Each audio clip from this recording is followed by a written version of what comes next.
Hello to all of you students. आप सभी जानते हैं अभी हमारा M1R5 मीन्स ओ लेवल द्वारा चलाया हुआ इंफॉर्मेशन टेक्नोलॉजी नेटवर्क बेसिक्स के चैप्टर 1 पढ़ रहे हैं। और चैप्टर 1 में आज हम पढ़ने जा रहे हैं मोबाइल ऐप के बारे में। आइए जानते हैं क्या होती है मोबाइल ऐप। सबसे पहले तो जान लीजिए मोबाइल ऐप भी एक इम्पॉर्टेंट क्वेश्चन है। इसके आप नोट्स अच्छे से तैयार कर लीजिएगा और इसके बारे में अच्छे से पढ़ लीजिएगा, क्योंकि ये क्वेश्चन आने के बहुत चांसेस हैं आपके ओ लेवल के एग्जाम में।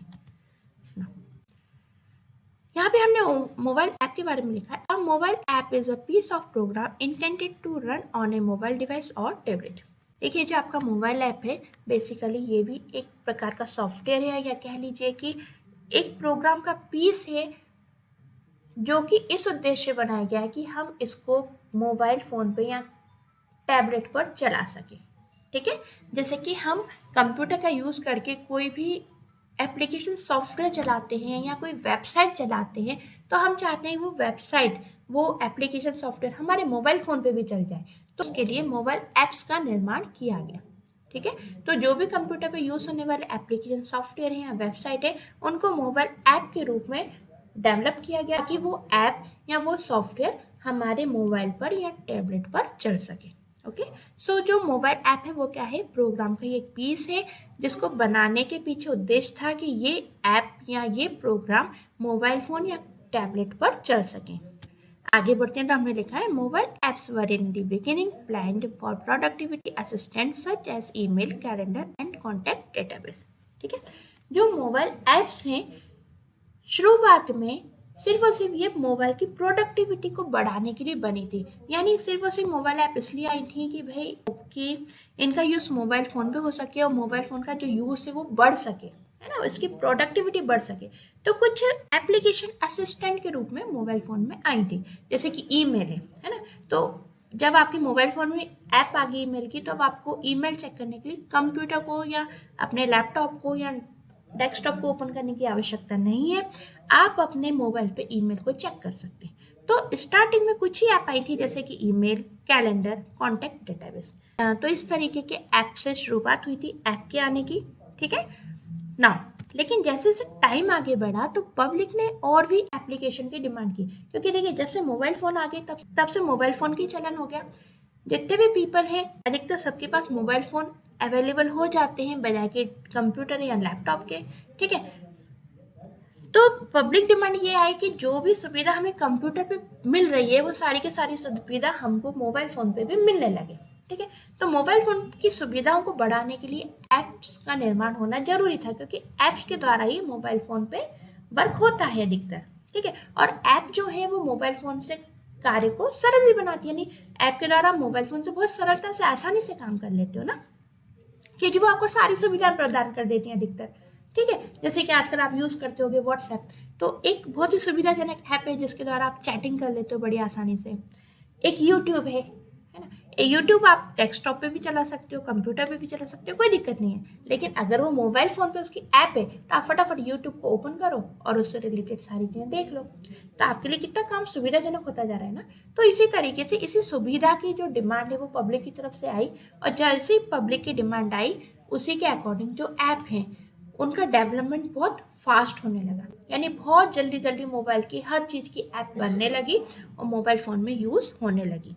ठीक है, तो स्टार्टिंग में तो सिर्फ ईमेल, कैलेंडर, कॉन्टैक्ट डेटाबेस इस तरीके की ही मोबाइल ऐप आई थी, लेकिन पब्लिक की जैसी डिमांड बढ़ी तो फिर mobile games, factory automation, GPS, location based services इस तरीके की ऐप्स आने लगी।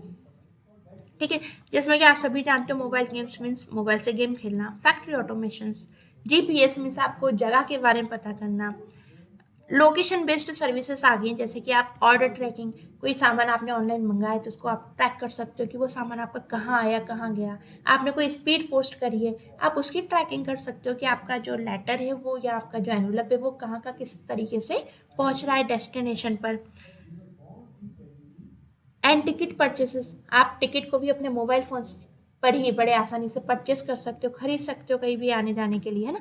तो मोबाइल फ़ोन ने तो आपको लिए बहुत सुविधाएं प्रदान कर दी। आप मोबाइल फ़ोन से कई सारे काम कर सकते हो, और एक सबसे अच्छी सुविधा कि आप लाइन लगा के जो काम करते थे वो मोबाइल फ़ोन पे आप घर बैठे बैठे कर लेते हो। जैसे ट्रेन का टिकट है तो पहला एक टाइम था कि आपको बुक कराने के लिए जाना पड़ता था रेलवे स्टेशन, ठीक है। फिर टाइम आया कि आप कंप्यूटर का यूज़ करो, कंप्यूटर थोड़े से महंगे भी आते हैं मोबाइल की अपेक्षा, कंप्यूटर का यूज़ करके आप वेबसाइट्स ओपन करो, फिर आप रिजर्वेशन कराओ। अब कितनी सुविधा हो गई कि मोबाइल फ़ोन आ गया।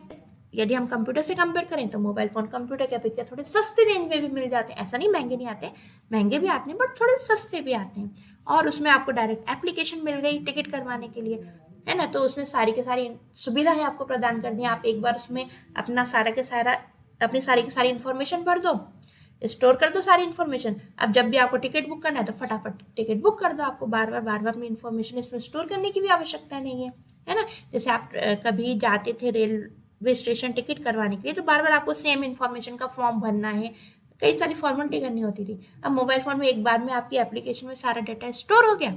अब आपको जब भी टिकट कराना है तो फटाफट टिकट करा दो, ठीक है। तो ऐसी पब्लिक डिमांड बढ़ने लगी तो उसके कारण जो मोबाइल एप्लीकेशन का जो ग्रोथ है, जो डेवलपमेंट है, वो बहुत फास्ट होने लगा और कई प्रकार की मिलियंस ऑफ एप्लीकेशंस हमारे सामने आ गई। नेक्स्ट हमने लिखा है mobile apps are normally downloaded from application distributed platform which are operated by the owner of the mobile operating system such as App Store, iOS और Google Play Store, ठीक है। तो बेसिकली जो मोबाइल ऐप्स हैं वो किसी भी application distributed platform यानी कई सारी ऐप यानी मोबाइल फ़ोन में एक एप्लीकेशन डिस्ट्रीब्यूटेड ऐप होती है। जैसे कि आपके पास यदि एंड्रॉयड मोबाइल फ़ोन है तो आपने देखा होगा प्ले स्टोर, ठीक है। सो प्ले स्टोर है बेसिकली, ये प्ले स्टोर कहलाती है आपकी एप्लीकेशन डिस्ट्रीब्यूशन प्लेटफॉर्म। यानी जो प्ले स्टोर है वो बेसिकली एक ऐसा प्लेटफॉर्म है जो कि आपको क्या करता है, एप्लीकेशन डिस्ट्रीब्यूट यानी आपको एप्लीकेशन बांटता है ना। क्योंकि आप प्ले स्टोर की मदद से आसानी से कोई सी भी एप्लीकेशन इंस्टॉल कर सकते हो अपने मोबाइल फ़ोन में, ठीक है। तो मोबाइल फ़ोन के अंदर मोबाइल ऐप को इंस्टॉल करने का जो फीचर है वो आपको एप्लीकेशन डिस्ट्रीब्यूटेड प्लेटफॉर्म के द्वारा मिलता है। अब ये जो एप्लीकेशन डिस्ट्रीब्यूटेड प्लेटफॉर्म है, जैसे कि आप प्ले स्टोर की बात कर लें तो ये जो प्ले स्टोर एप्लीकेशन है, एप्लीकेशन डिस्ट्रीब्यूट करने वाली एप्लीकेशन है, ये डिपेंड करती है मोबाइल के ऑपरेटिंग सिस्टम पर, ठीक है। तो जैसे कि अगर आपके पास एंड्रॉयड मोबाइल फ़ोन है तो आपके पास गूगल प्ले स्टोर जैसी एप्लीकेशन होगी जिसके द्वारा आप एप्लीकेशन इंस्टॉल कर सकते हो। यदि आपके पास आईफोन है तो ऐप स्टोर आपके पास अवेलेबल होगी। यदि माइक्रोसॉफ्ट का फ़ोन है तो माइक्रोसॉफ्ट की अलग एप्लीकेशन डिस्ट्रीब्यूटेड होती है, ठीक है। माइक्रोसॉफ्ट स्टोर होता है उसके अंदर, ओके। तो इस तरीके से डिफरेंट डिफरेंट एप्लीकेशंस होती हैं और उनकी मदद से आप अपने मोबाइल फ़ोन में एप्लीकेशंस को स्टोर कर सकते हो या इंस्टॉल कर सकते हो ना। Some apps are free and other have price with the profit being split between the application creator and the distribution platform. अब ये जो एप्लीकेशन जो आप इंस्टॉल कर रहे हो अपने मोबाइल फ़ोन में, ये फ्री भी होती हैं और प्राइस वाली भी होती हैं। यानी कुछ एप्लीकेशंस ऐसी होती है जिनके लिए आपको कुछ मनी पे करना पड़ता है तब आपके मोबाइल फ़ोन में आती है, और कुछ ऐसी होती हैं जो फ्री में अवेलेबल होती है। अब जैसे एग्जांपल ले लें तो व्हाट्सएप हो गया, फेसबुक हो गया, जब आप इनको मोबाइल फ़ोन में इंस्टॉल करते हो तो आपको कुछ पैसे नहीं देने पड़ते, फ्री में आपको मिल जाती हैं। लेकिन इसके बदले कुछ ऐसी एप्लीकेशंस जैसे कि कई कोचिंग सेंटर्स वाले होते हैं वो आजकल ऑनलाइन ही पढ़ाते हैं एप्लीकेशन के माध्यम से। तो इस तरीके के एप्लीकेशन में जो कोचिंग सेंटर वाले वो आपसे कुछ मनी मांगते हैं। हो सकता है वो आपको कुछ डेमो क्लासेस फ्री में दे दें, कुछ चीज़ें आपको फ्री में अवेलेबल करा दें, लेकिन पूरा कोर्स कंटेंट आपको फ्री में अवेलेबल नहीं कराते, ठीक है। तो इस तरीके की जो एप्लीकेशंस होती हैं उनके लिए आपको कुछ ना कुछ मनी पे करना होता है, ठीक है। अब ये जो मनी पे आप करते हो, ठीक है, जैसे कि आपने कोई एप्लीकेशन खरीदी, मान लो 5,000 की है, वो 7,000 की है, ठीक है, फ्री की है तब तो कोई बात ही नहीं है। लेकिन अगर वो पैसों की है ना, तो अब जो मनी आप देते हो ना एप्लीकेशन को अपने मोबाइल फ़ोन में इंस्टॉल करने के लिए, तो वो जो पैसे हैं वो 2 भागों में बढ़ जाते हैं। कुछ हिस्सा तो एप्लीकेशन क्रिएटर यानी जिसने एप्लीकेशन बनाई है उसके पास चला जाता है कुछ पैसा, और कुछ पैसा डिस्ट्रीब्यूटेड प्लेटफॉर्म यानी जिस भी एप्लीकेशन से, जिस भी जगह से आप एप्लीकेशन को इंस्टॉल कर रहे हो उस जगह भी कुछ पैसा चला जाता है। यानी आप जो पैसा देते हो वो 2 भाग में बढ़ता है, एक तो जिसने एप्लीकेशन क्रिएट की है उसके पास, एक जिस एप्लीकेशन की सहायता से आपने अपनी एप्लीकेशन को इंस्टॉल किया है उसके पास, है ना। जैसे कि गूगल प्ले स्टोर के पास चले जाएगा कुछ पैसा, और कुछ पैसा जिसने एप्लीकेशन क्रिएट की है या एप्लीकेशन देने वाला जो भी मालिक है उसके पास चला जाएगा। फिर हमने मोबाइल ऐप के बारे में लिखा है, mobile application often stands in contrast to desktop application which are design to run on a desktop computer and web application which run in mobile web browser rather than directly on the mobile devices।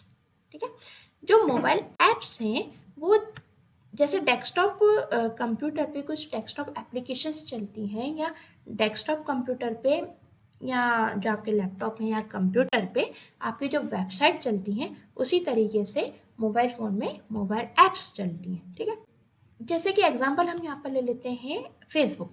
ठीक है, तो यदि आप computer भी use कर रहे हो तो उसके लिए आपको क्या करना पड़ रहा है, फेसबुक की वेबसाइट को ओपन करना पड़ रहा है। अब मोबाइल में आप उसको यूज़ कर रहे हो तो आपको फेसबुक की कोई वेबसाइट ओपन करने की ज़रूरत नहीं है। यदि आपके मोबाइल फ़ोन में इंटरनेट है तो सीधे आप फेसबुक की एप्लीकेशन को ऑन कर लो और फेसबुक चला लो अपना। अब बात ये आती है कि क्या जैसे हम लैपटॉप पे या कंप्यूटर पे फेसबुक की वेबसाइट चलाते हैं, क्या वैसी वेबसाइट हम मोबाइल फ़ोन पे चला सकते हैं? बिल्कुल चला सकते हैं।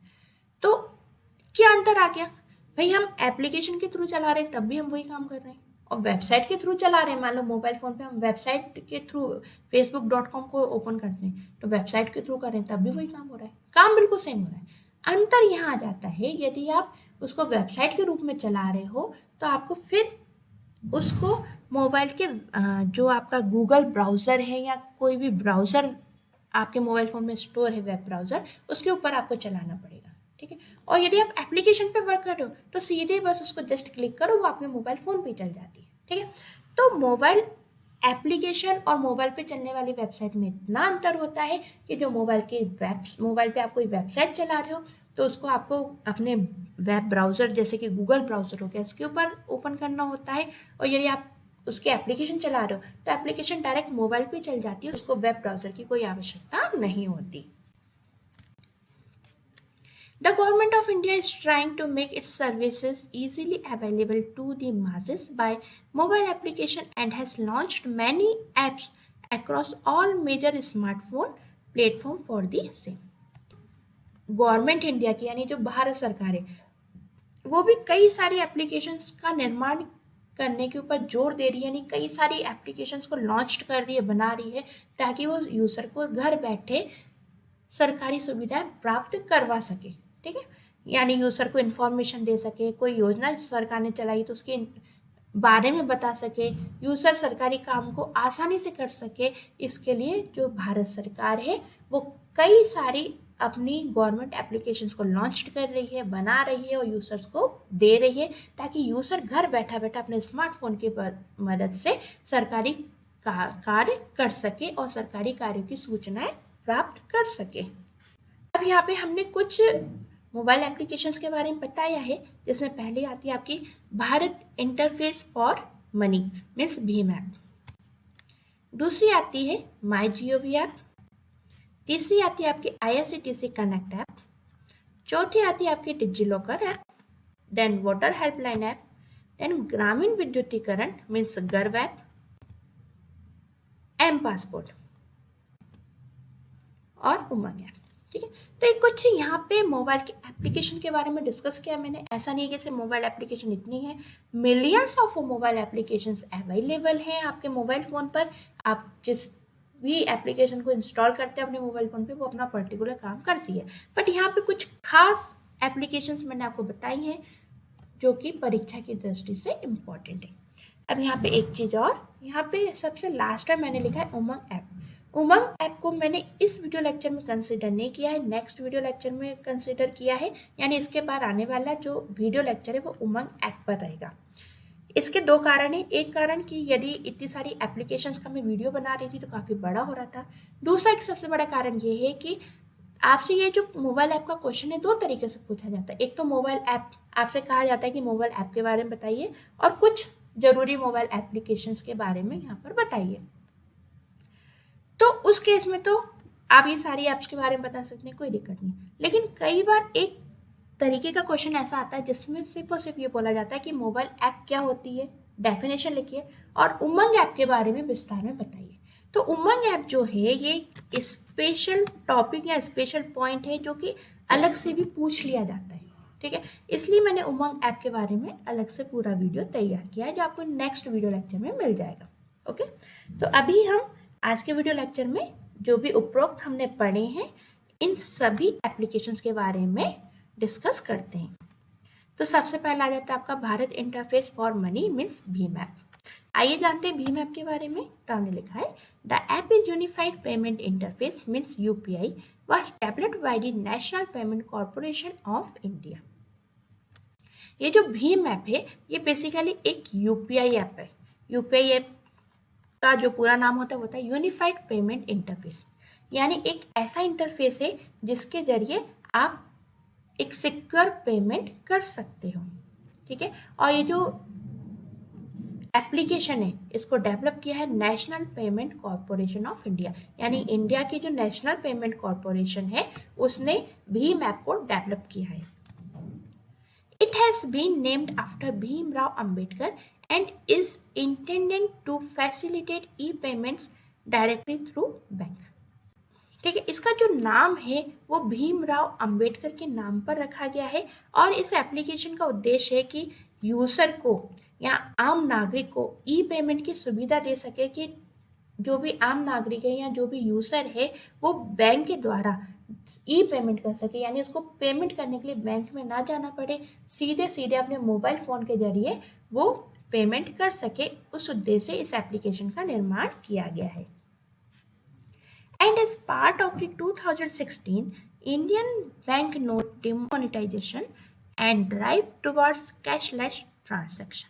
ठीक है, सो बेसिकली ये जो आपकी भीम ऐप बनी इसके दो उद्देश्य थे। एक उद्देश्य तो यहाँ पे हमने डिस्कस किया कि यूजर जो है वो घर बैठे बैठे अपना बैंक के द्वारा ई पेमेंट कर सके। ठीक है, और दूसरा उद्देश्य ये था कि ये जो भीम ऐप कब आई थी, जब 2016 में आप सभी जानते हैं नोटबंदी का टाइम आया था। तो नोटबंदी के टाइम पे पैसों के लेन देन की दिक्कतें काफ़ी बड़ी थी, है कि हम सामान खरीदे तो कैसे खरीदें, क्या करें, किसी को पैसे देना है तो कैसे दें। तो उस समय भीम ऐप का निर्माण किया गया था ताकि जो यूज़र है वो आसानी से ऑनलाइन पेमेंट के जरिए अपना सामान खरीद सकें, एक दूसरे को ऑनलाइन पेमेंट कर सकें, अपना जो पैसा है ट्रांसफर कर सकें एक दूसरे को। ठीक है, और किसकी सहायता से, बैंक के द्वारा ही ट्रांसफर कर सकें, लेकिन किसकी मदद से, मोबाइल फोन की मदद से, यानी घर बैठे बैठे वो अपना ऑनलाइन ट्रांजेक्शन्स कर सके यूजर। इस सुविधा के लिए गवर्नमेंट ने भीम ऐप का निर्माण किया था। जो भीम ऐप है इसके बारे में थोड़ा जान लीजिए। जो भीम ऐप है यदि आप इसको डाउनलोड करना चाहते हैं तो आपका जो एप्लीकेशन डिस्ट्रीब्यूटेड करने वाला जो सॉफ्टवेयर है मोबाइल में या जो एप्लीकेशन है जिसके द्वारा आप एप्लीकेशन इंस्टॉल करते हो वहाँ पर आपको सर्च में लिखना होगा भीम ऐप। तो जब आप भीम ऐप लिखते हो तो इस तरीके का लोगो आपके सामने आएगा।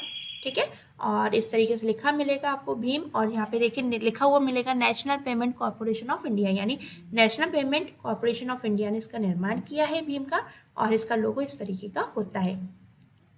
ठीक है, ये क्वेश्चन इंपॉर्टेंट है, परीक्षा में पूछा जा सकता है कि भीम का लोगो किस तरीके का होता है, यानी आपके पास हो सकता है लोगो आ जाए और बोला जाए कि पहचानिए कि इसमें से भीम का लोगो कौन सा है। ठीक है, अब जो भीम ऐप है इसको शुरुआत करने का जो तरीका है वो मैं आपको यहाँ पर बता देती हूँ। सिर्फ एक का एप्लीकेशन का तरीका मैं यहाँ पे बताती हूँ, बाकी सबके सेम रहते हैं, तो आप उसको जब खुद सेल्फ प्रैक्टिस करेंगे तो जान जाएंगे। ठीक है, यहाँ पे मैं आपको एक का तरीका बता देती हूँ। सबसे पहले तो आपको क्या है, ये ऑप्शन दिख रहा है तो यहाँ पे बताया जा रहा है कि आप सबसे पहले अपने भीम ऐप को प्ले स्टोर से डाउनलोड कीजिए। फिर लैंग्वेज को सिलेक्ट कीजिए, आप जो भी लैंग्वेज प्रेफर करते हैं, हिंदी, इंग्लिश, मराठी, जो भी आप लैंग्वेज समझते हैं, ठीक है, उस लैंग्वेज को आप यहाँ पे सिलेक्ट कर लीजिए। फिर यहाँ पर आपको बोला जाता है कि अपनी एप्लीकेशन को अलाउ कीजिए कि वो आपके फ़ोन कॉल्स को या एसएमएस पर वर्क कर सके, यानी जैसे आप लेन देन कर रहे हो तो लेन देन का एसएमएस आपके मोबाइल पर आ जाए, है ना, फ़ोन कॉल के द्वारा आपको सूचनाएं मिल जाए। फिर उसके बाद फिर आपसे पूछा जाता है कि अपना सिम नंबर बताइए। ठीक है, तो इसमें आपको अपना वो वाला मोबाइल नंबर देना होगा जो आप बैंक में देकर आए हो। ठीक है, सो उस समय जब आप अपना मोबाइल नंबर देते हो, अपनी सिम का नंबर देते हो, तो सबसे पहले आपकी उस सिम को या उस मोबाइल फ़ोन के नंबर को वेरीफाई करवाया जाता है कि आप ऑथराइज्ड पर्सन हो या नहीं हो। फिर जब आप सिम कंफर्म करवा देते हो तो आपका रजिस्ट्रेशन यहाँ पर कंफर्म हो जाता है। फिर अपना बैंक को सिलेक्ट कीजिए, देन फिर आप अपना एक यूपीआई पिन यानी एक पासवर्ड सेट कीजिए कि हम इस पासवर्ड का यूज़ करेंगे, है ना। ये पासवर्ड जो है वो आपके लेन देन को बहुत ही सिक्योर बनाता है। केयरफुली बनाइए अपना पासवर्ड और ऐसा बनाइए जो दूसरा जज ना कर सके, ठीक है। फिर जब आप पिन सेट करते हैं तो आपको अपना एक आईडी मिल जाता है, जैसे कि आपकी ईमेल आईडी होती है ना, तो ईमेल आईडी से करता पर्टिकुलर आप ही के पास सारे ईमेल आते हैं, है ना। एक पर्टिकुलर मोबाइल फ़ोन नंबर होता है तो उस मोबाइल फ़ोन पे ही सारे एसएमएस आते हैं। इसी प्रकार लेन देन का भी एक आईडी जनरेट होता है, ठीक है। तो जब आप अपना पिन सेट कर देते हैं तो आपको एक पेमेंट एड्रेस मिल जाता है, यानी जिस एक आईडी मिलती है जिस पर आप पेमेंट कर सकते हो, ठीक है, जिसके द्वारा दूसरे को पेमेंट कर सकते हो और उसी के द्वारा उसी आईडी के द्वारा आप दूसरे से पेमेंट भी प्राप्त कर सकते हो। और बस इतना करने के बाद अब आप अपना ट्रांजैक्शन आसानी से चालू कर सकते हो, यानी जैसे ही आपको यूजर आईडी मिल गई वैसे ही आप अपना ट्रांजैक्शन अब शुरू कर सकते हो, ठीक है। तो जो आपकी भीम ऐप है ये आपको बहुत सारी सुविधाएं प्रदान करती है, जैसे आप इसके द्वारा मैसेज कर सकते हो, लेन देन कर सकते हो, क्यू कोड के जरिए आप लेन देन कर सकते हो, रुपये को ट्रांसफर कर सकते हो एक दूसरे को, है ना। किसी के मोबाइल फ़ोन पर आप अपने पैसे ट्रांसफ़र कर सकते हो या बैंक के जरिए भी आप अपने पैसों को ट्रांसफ़र कर सकते हो। नाउ नेक्स्ट आगे बढ़ते हैं, तो अब बात कर लेते हैं हम नेक्स्ट एप्लीकेशन की, जो है हमारा माई गॉव ऐप, ठीक है। ये माई गवर्नमेंट ऐप है या माई जीओवी ऐप भी बोलते हैं इसको। ये एप्लीकेशन हमें गवर्नमेंट प्रदान करती है। किस लिए प्रदान करती है आइए जान लेते हैं। इसमें एक बात तो जान लीजिए, सबसे पहले इस तरीके का लोगो होता है। जब भी आप माई जीओवी ऐप डाउनलोड करेंगे या इंस्टॉल करेंगे अपने मोबाइल फ़ोन में, तो आपको देखिए इस तरीके का एक पिक्चर या इस तरीके की इमेज दिखेगी, इस तरीके का इसका ये लोगो होता है, ठीक है। ये माई जीओवी ऐप की पहचान है। आइए जानते हैं क्या होती है app. It aims at crowd sourcing governance idea from citizens, ठीक है। ये जो माई जीओवी ऐप है ये इसको डेवलप करने का उद्देश्य ये है कि ये क्राउड सोर्सिंग यानी बहुत सारे लोगों से या कई सारे जो सिटीजन्स हैं उनकी राय जान सके या फिर नागरिकों से उनके आइडिया जान सके, उनके विचार जान सके। The user shall be allowed to discuss and to contribute to various government project and plans, ठीक है। ये जो ऐप है इसमें यूजर अलाउ होता है कि वो अपना कुछ कंट्रीब्यूशन यानी अपना कुछ योगदान दे सके, यानी कि अपने विचार बता सके कि जो गवर्नमेंट के प्रोजेक्ट्स हैं, प्लान है, उसके ऊपर अपने विचार प्रस्तुत कर सके। ये यूजर को अलाउ होता है इस एप्लीकेशन के जरिए। ओके, सो एक बहुत ही अच्छी ऐप है, ये गवर्नमेंट ऐप है जो कि सिटीजन्स के लिए बनी है, सिटीजन्स की राय जानने के लिए बनी है। सिटीजन्स इसमें अपना योगदान दे सकते हैं, अपने विचार बता सकते हैं कि गवर्नमेंट के प्लान है, जो प्रोजेक्ट है उसमें क्या कंट्रीब्यूशन हो सकता है, किस तरीके से क्या नया आइडिया आ सकता है, ये सारी चीज़ें यूजर गवर्नमेंट को बता सकता है। नेक्स्ट ऐप आती है वो है आपकी IRCTC कनेक्ट ऐप, ठीक है। IRCTC जो ऐप है वो बेसिकली रेलवे रिजर्वेशन के लिए होती है कि आप घर बैठे बैठे अपने मोबाइल के जरिए या कंप्यूटर पे वेबसाइट के जरिए आप रेल का टिकट कर सकें। आइए जानते हैं इसके बारे में। The Indian railway has recently launched an Android app to make the ticket booking process easier for people, ठीक है। जो इंडियन रेलवे है उसने एंड्रॉइड एप्लीकेशन लॉन्च की है जिसका नाम है IRCTC।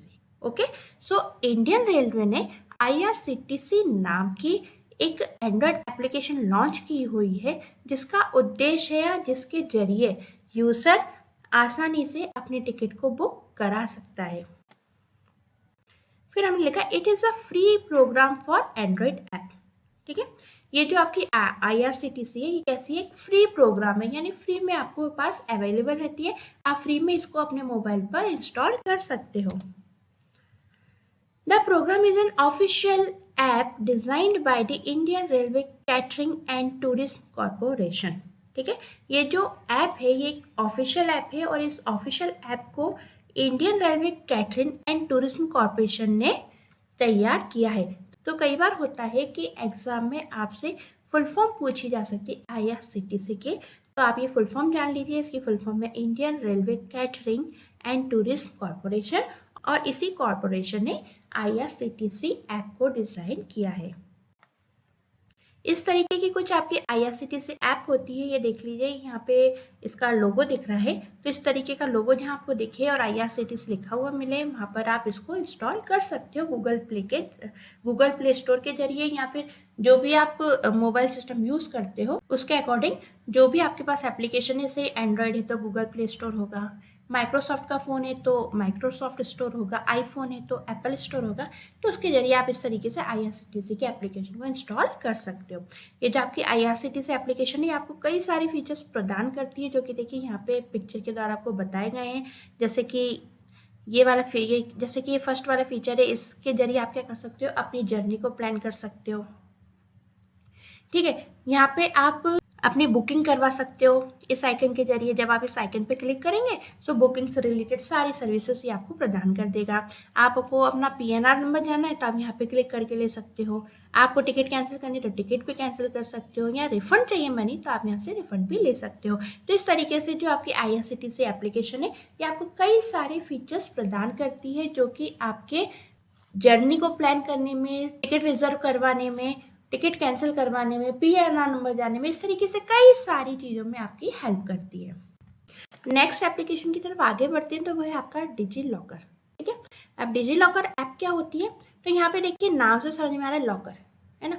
लॉकर क्या चीज़ होती है, आप सब जानते होंगे कि लॉकर एक अलमीरा या कह लीजिए एक ऐसी कबर्ड होती है जिसके अंदर हम अपनी कीमती चीज़ों को रखते हैं ना, जैसे गहने रखते हैं, पैसे रखते हैं, कोई जरूरी कागज होते हैं उनको रखते हैं। इसी प्रकार एक डिजी लॉकर होता है जिसमें डिजिटल डॉक्यूमेंट्स रखे जाते हैं, यानी जो भी आपके जरूरी दस्तावेज हैं उनको आप डिजी लॉकर ऐप के अंदर रख सकते हैं। ठीक है, आप कैसे रख सकते हैं, क्या होता है डिजी लॉकर, आइए इसको हम थोड़ा सा जानते हैं। DigiLocker is a digital locker. जो डिजी लॉकर है, बेसिकली इसका पूरा नाम होता है डिजिटल लॉकर, इसको शॉर्ट में हम बोलते हैं डिजी लॉकर। ठीक है, सो जो डिजी लॉकर है वो क्या, एक डिजिटल लॉकर है। Service operated by the government of India that enables Indian, ये एन है ना, टाइपिंग के समय एन नहीं लगा पाई थी तो ये रखा है इंडियन। ठीक है, एन है यहाँ पर। Indian citizens to store certain official documents on the cloud. ठीक है, सो डिजिटल लॉकर जो है वो एक ऐसी सर्विस है जो कि गवर्नमेंट ऑफ इंडिया के द्वारा यूजर को प्रदान की गई है, ताकि यूजर अपने जितने भी जरूरी डॉक्यूमेंट्स हैं या जितने भी ऑफिशियल डॉक्यूमेंट्स हैं उनको क्लाउड पर यानी इंटरनेट पर सेव कर सके। The service is aimed towards reducing the need to carry physical documents and is part of the government's Digital India initiative. ठीक है, ये गवर्नमेंट की डिजिटल इंडिया का एक बहुत अच्छा कदम है, जिसने यूजर को ये सुविधा प्रदान करी है कि वो कहीं पर भी जाए तो अपने साथ में फिजिकल डॉक्यूमेंट्स को कैरी करने की आवश्यकता नहीं है। जैसे फॉर एग्जांपल आप किसी परीक्षा को देने गए, जब आप एग्जाम देने जाते हैं तो आपको आधार कार्ड बताना जरूरी होता है। इन केस सपोज आप आधार कार्ड भूल गए या आपका आधार कार्ड कहीं गिर गया, तो आप डिजी लॉकर में जो आपका आधार कार्ड स्टोर है उसको दिखा सकते हो, वो आधार कार्ड भी मान्य होगा। ठीक है, कहीं आप इंटरव्यू के लिए जा रहे हैं तो अपने जो मार्कशीट्स हैं वो आप डिजी लॉकर के थ्रू दिखा सकते हो। 1 GB of storage space is offered to users to store identification card issued by government agencies, education certificates, PAN card, driving license, vehicle ownership documents and some other documents। ठीक है, जो basically आपका digi locker है ये आपको 1 GB की space provide करता है कि इस 1 GB स्पेस के अंदर आप अपने डॉक्यूमेंट्स को यानी अपने ज़रूरी जो भी दस्तावेज है उनको स्टोर करके रख सकते हो। ठीक है, इसके अंदर आते हैं आपके जैसे का आइडेंटिफिकेशन कार्ड हो गया, ओके, आपके कुछ भी एजुकेशन सर्टिफिकेट्स हो गए, जैसे 10th की मार्कशीट, आपकी ग्रेजुएशन की, पोस्ट ग्रेजुएशन के मार्कशीट्स, आप सारी मार्कशीट्स यहाँ पे स्टोर करके रख सकते हो। आप अपना PAN card, driving licence, vehicle ownership यानी जो भी आपकी गाड़ी के दस्तावेज हैं, जो भी आपके गाड़ी के कागज़ हैं उनको आप इसमें स्टोर करके रख सकते हो। और जो भी आपके ज़रूरी डॉक्यूमेंट्स हैं वो सारे के सारे डॉक्यूमेंट्स आप इस डिजी लॉकर में स्टोर करके रख सकते हो। और डिजी लॉकर में यदि आपके पास स्टोर है तो आपको अपने साथ डॉक्यूमेंट्स कैरी करने की आवश्यकता नहीं है, आप इस डिजी लॉकर के जरिए अपने डॉक्यूमेंट्स शो कर सकते हो। Users need to process an Aadhaar card to use DigiLocker. ठीक है, अब डिजी लॉकर को आप ऑपरेट कैसे करोगे, तो देखिए डिजी लॉकर को ऑपरेट करने के लिए सबसे पहले इसको साइन अप करना होगा, यानी आपको लॉगिन करना होगा, रजिस्टर करना होगा इसको। ठीक है, तो उसके लिए आपको जरूरत होगी आधार कार्ड की। ठीक है। तो आपको डिजिटल लॉकर को यूज़ करने के लिए आवश्यकता रहती है आधार कार्ड की। आधार कार्ड के जरिए ही आप अपने आईडी को रजिस्टर कर सकते हो, यानी डिजी लॉकर में अपनी आईडी को रजिस्टर कर सकते हो। ये कुछ स्टेप्स बताई हैं, इनका फॉलो करते हुए आप डिजी लॉकर का यूज़ करेंगे। ठीक है, इस तरीके की आपकी डिजी लॉकर की एप्लीकेशन होती है। अब इसको यूज़ करने के लिए सबसे पहले तो आप क्या करिए, लॉगिन करिए अपने आधार कार्ड का यूज़ करके। देन क्या करिए, सेकंड स्टेप में आप अपने डॉक्यूमेंट्स को अपलोड करिए। थर्ड स्टेप में जो भी आपने अपलोड कर दिए डॉक्यूमेंट्स उनको अच्छे से देख लीजिए। ठीक है, यानी जिस भी डिपार्टमेंट ने आपको जो भी डॉक्यूमेंट्स इशू करें उनको अच्छे से देख लीजिए। देन फिर क्या करिए, डिजिटली साइन कर लीजिए अपने डॉक्यूमेंट्स को। ठीक है, सब डॉक्यूमेंट्स को डिजिटली साइन कर लीजिए और फिर 5th नंबर पे आके आप अपने डॉक्यूमेंट्स को शेयर कर दीजिए। ठीक है, यानी क्लाउड पर शेयर कर दीजिए। नाउ नेक्स्ट आता है आपका वोटर हेल्पलाइन ऐप। आइए जानते हैं वोटर हेल्पलाइन ऐप क्या होती है। वैसे तो नाम से समझ में आ गया होगा कि जो वोटिंग होती है, यानी जब चुनाव होते हैं तब इस तरीके की एप्लीकेशन की आवश्यकता रहती है। ठीक है, तो वोटर के लिए इस तरीके की एप्लीकेशन रहती है जो कि वोटर की हेल्प के लिए बनती है, इसलिए इसका नाम ही क्या है, वोटर हेल्पलाइन ऐप। आइए जानते हैं क्या होती है ये। Taking forward its continuous efforts of building an active democratic citizen in the country. Election Commission of India has undertaken a new initiative by designing a mobile application for developing a culture of avid electoral engagement and making informed and ethical ballot decision among citizens of the country. जो basically voter helpline app है वो लोकतांत्रिक नागरिक के निर्माण के लिए election commission of India के द्वारा तैयार की गई है। यानी इलेक्शन कमीशन ऑफ इंडिया के द्वारा उठाया गया एक नया कदम है जिसके जरिए वो कुछ ऐसे एफर्ट्स लगा रहे हैं जिसमें जो भी लोकतांत्रिक नागरिकों का निर्माण किया जा सके, यानी जो भी लोकतांत्रिक नागरिक हैं उनको सक्रिय किया जा सके इलेक्शंस के लिए।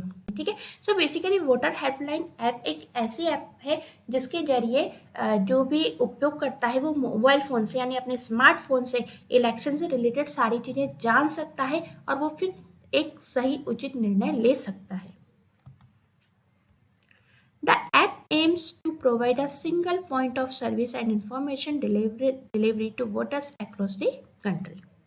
ठीक है, जो बेसिकली जो वोटर हेल्पलाइन ऐप है इसका उद्देश्य ये है कि नागरिकों तक अपनी सूचना पहुंचाना, यानी जो भी मतदाता है वहां तक अपनी सूचनाओं को, अपनी सेवाओं को पहुंचाना, ताकि यूजर को या नागरिक को हर बात पता हो, हर इंफॉर्मेशन उस तक पहुंच जाए।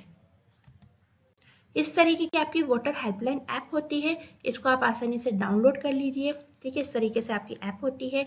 आप इसमें इलेक्शंस के बारे में जान सकते हैं। ठीक है, आप इसमें इलेक्शन के जो रिजल्ट्स हैं उनको सर्च कर सकते हैं। तो वोटर हेल्पलाइन जो ऐप है वो आपके हर तरीके से वोटिंग से रिलेटेड, यानी चुनाव से रिलेटेड सारी इंफॉर्मेशन को जानने में आपकी हेल्प करती है। फिर आती है आपकी ग्रामीण विद्युतीकरण गर्व ऐप। ठीक है, तो नाम से समझ में आ रहा है कि ये गांव के लिए बनी है और किस लिए बनी है, विद्युतीकरण यानी बिजली से रिलेटेड ये ऐप है। और इसका शॉर्ट फॉर्म जान लीजिए, तो इसका शॉर्ट फॉर्म रहता है आपका गर्व app. The app lets anyone track the progress of rural electrification in India through a real-time dashboard.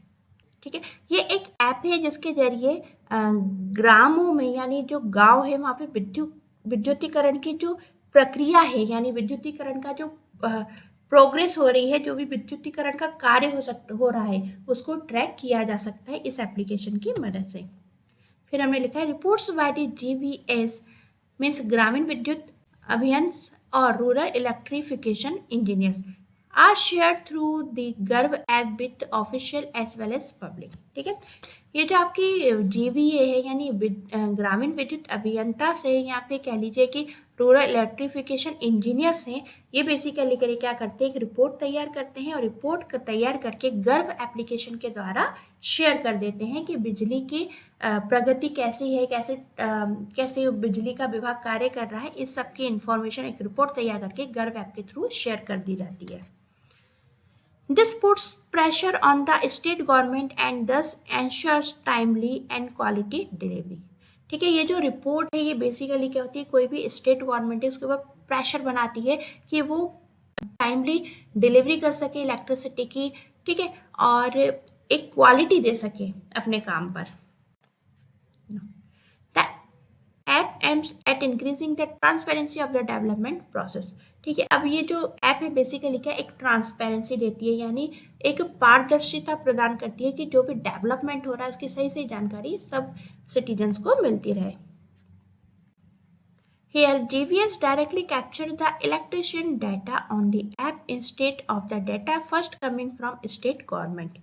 ठीक है, तो यहाँ पे जो आपकी GVA है वो डायरेक्टली क्या करती है, इलेक्ट्रिशियन का जो डाटा है उसको कैच कर लेती है ऐप पर, ठीक है, instead of data coming from state government, यानी स्टेट गवर्नमेंट से जो भी डाटा आता है उसके बदले, उसके पहले ही जो GVA है मीन्स ग्रामीण विद्युत अभियंता से ये क्या करते हैं, पहले से ही अपनी जो इन्फॉर्मेशन है उसको डायरेक्टली क्या कर लेते हैं, पहले से ही कैच कर लेते हैं। इस तरीके की ये आपकी ऐप होती है। देख लीजिए इस तरीके का लोगो होता है।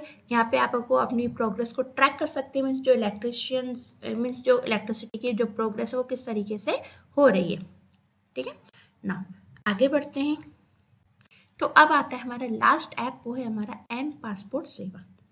एम पासपोर्ट सेवा नाम से समझ में आ गया कि हमें ये क्या करता है, पासपोर्ट की सेवा प्रदान करता है, यानी मोबाइल के जरिए हम अपना पासपोर्ट तैयार कर सकते हैं। आइए जानते हैं क्या होता है ये और कैसे काम करता है। हमने लिखा है पासपोर्ट सेवा project being executed by consular passport and visa division of the ministry of external affair. यहाँ पे शॉर्ट फॉर्म याद रखिएगा, दो शॉर्ट फॉर्म आपके सामने आए हैं, कॉन्सुलर पासपोर्ट एंड वीजा, इसका शॉर्ट फॉर्म होता है CPV, ये आप याद रख लीजिएगा। Division of the ministry of external affair means MEA, okay. समझाऊंगी अभी मैं आपको पूरा, पढ़ लेते हैं पूरा। Government of India aims at providing all the passport related services of this Indian citizens in a speedy, convenient and transparent manner, ठीक है। जो पासपोर्ट सेवा का प्रोजेक्ट है इसको काउंसलर पासपोर्ट एंड वीज़ा के द्वारा क्या किया जाता है, एग्जीक्यूट किया जाता है, ठीक है। और किसके डिवीजन में आता है, तो ministry of external affair means MEA के अंतर्गत ये आपका प्रोजेक्ट आता है, ठीक है।